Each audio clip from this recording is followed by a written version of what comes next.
वेदों तथा श्रीमद् भगवद गीता के ज्ञान को प्राणी मात्र तक पहुंचाने के प्रयास में लगे हमारे चैनल सनातन धर्म ज्ञान गंगा में आप सभी का स्वागत है। मेरे प्यारे कृष्ण भक्तों, आप सभी को जय श्री कृष्णा। मेरे प्यारे कृष्ण भक्तों, सनातन धर्म ज्ञान गंगा चैनल के आज की वीडियो में हम लोग श्रीमद् भगवद गीता के अध्याय 13 के श्लोक 29 को भगवान श्री कृष्ण जी की कृपा से सरल रूप में सुनने और समझने का प्रयास करेंगे। जय श्री कृष्णा। प्रकृत्यैव च कर्माणि क्रियमाणानि सर्वशः यः पश्यन्ति तथात्मानं कर्तारं स पश्यति।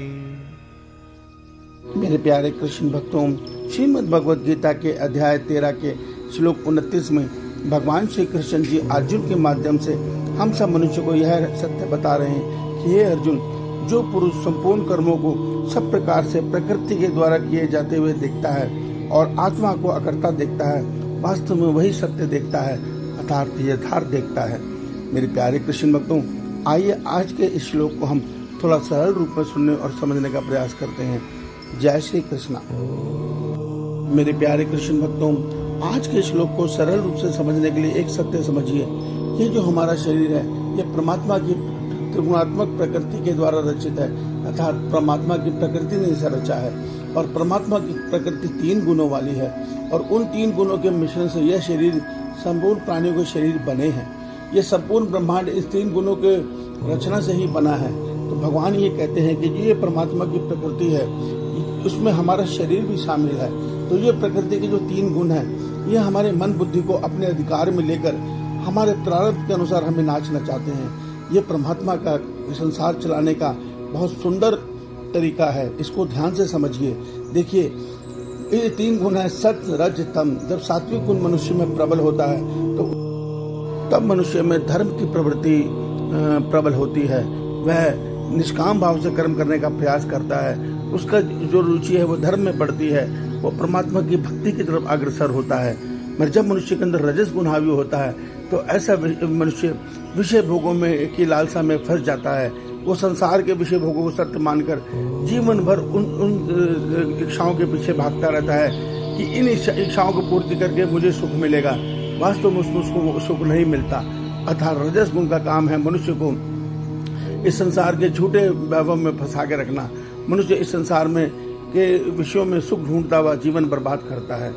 तमस गुण मनुष्य की बुद्धि को हर लेता है और मनुष्य की बुद्धि को जानवर अर्थात पशु के समान बना देता है और वो मनुष्य अच्छे बुरे का भेद भूलकर मनुष्यों पे ही अन्याय करना शुरू कर देता है, हिंसक बन जाता है, क्रोधी बन जाता है। दूसरों को मारने में उसको तनिक भी देर नहीं लगती। काम वासना से लिप्त होकर वो बुरे से बुरे कार्य करके पशु की ट्यूनिंग में गिरता है। तो इस प्रकार प्रारब्ध के अनुसार मनुष्य के अंदर ये 3 गुण घटते बढ़ते रहते हैं। मेरे प्यारे कृष्ण भक्तों, श्रीमद् भगवद गीता के अध्याय 18 के श्लोक 61 में भगवान श्री कृष्ण जी कहते हैं, हे अर्जुन, मैं अंतर्यामी परमात्मा सबके हृदय में बैठकर अपनी प्रकृति के माया के द्वारा हर मनुष्य को उसके प्रारब्ध के अनुसार नाचना चाह रहा हूँ। अर्थात मनुष्य कुछ नहीं कर रहा, अर्थात आत्मा कुछ नहीं कर रही। आत्मा तो केवल उसको चेतन ऊर्जा दे रही है शरीर को, मगर वो शरीर जो नाच रहा है अर्थात जो कर्म कर रहा है वो इन गुणों से प्रेरित होकर कर रहा है। अगर वो विषय भोगों में फंसा है तो वो राजस गुण की प्रबलता के कारण फंसा है। अगर वो नीच कर्मों में फंसा है तो वो तामस गुण के कारण फंसा है। और वो अगर अच्छे कर्म कर रहा है, भक्ति कर रहा है, तो वो सात्विक गुण के कारण उसमें फंसा है। मगर सात्विक गुण में एक खूबी है कि सात्विक गुण में पहुंचकर मनुष्य जब निष्काम कर्म करता है और धीरे धीरे आत्मा और परमात्मा के नजदीक होता है तो वो इस 3 गुणों के बंधन से मुक्त हो जाता है। और उस बंधन से मुक्त होने का तात्पर्य यह होता है कि हमारी मन और हमारा अहंकार, मन बुद्धि सब आत्मा में लीन हो जाते हैं और वो मनुष्य केवल आत्मबोध में जीवन जीता है, जिसके विषय में भगवान ने हमें बताया पिछले श्लोक में कि जो आत्मबोध मनुष्य है, जिसने आत्म साक्षात्कार कर लिया है, वो इस संसार को आत्मामय देखता है और वो अपने ज्ञान भरे चक्षुओं से ये सत्य देखता है, सर्वत्र खलविदम ब्रह्म, अर्थात ब्रह्म के अतिरिक्त इस संसार में और कुछ भी नहीं है। अर्थात जो भगवान श्री कृष्ण जी अध्याय 7 के श्लोक 19 में कहते हैं कि हे अर्जुन, तत्व ज्ञान को प्राप्त साधक ये सत्य देखता है इस ब्रह्मांड में, इस सृष्टि में एक वासुदेव श्री कृष्ण जी के अतिरिक्त अर्थात एक परमपिता परमेश्वर के अतिरिक्त अन्य कुछ है ही नहीं। अर्थात परमात्मा ही संसार बनते हैं, परमात्मा ही संसार बनाते हैं, बने हुए हैं और परमात्मा ही संसार का संचालन कर रहे हैं। अर्थात वही हर कण बनकर हर प्राणी का शरीर उन्होंने धारण किया हुआ है और वही सृष्टि के कारक देवता बनकर सबका भरण पोषण धारण भी कर रहे हैं। वही तीनों गुणों में इस सृष्टि में नाना प्रकार के खेल को खेल रहे हैं। इस सत्य को समझिए।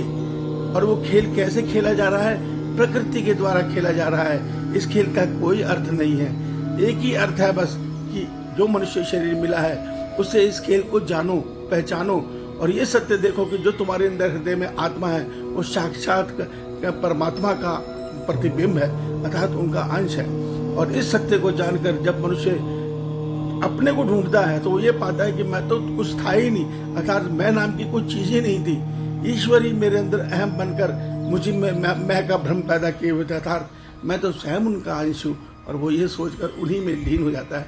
अर्थात उसकी सत्ता जिस प्रकार बूंद सागर में गिरकर सागर ही बन जाती है, उसी प्रकार आत्मा की सत्ता परमात्मा से मिलकर परमात्मा ही हो जाती है।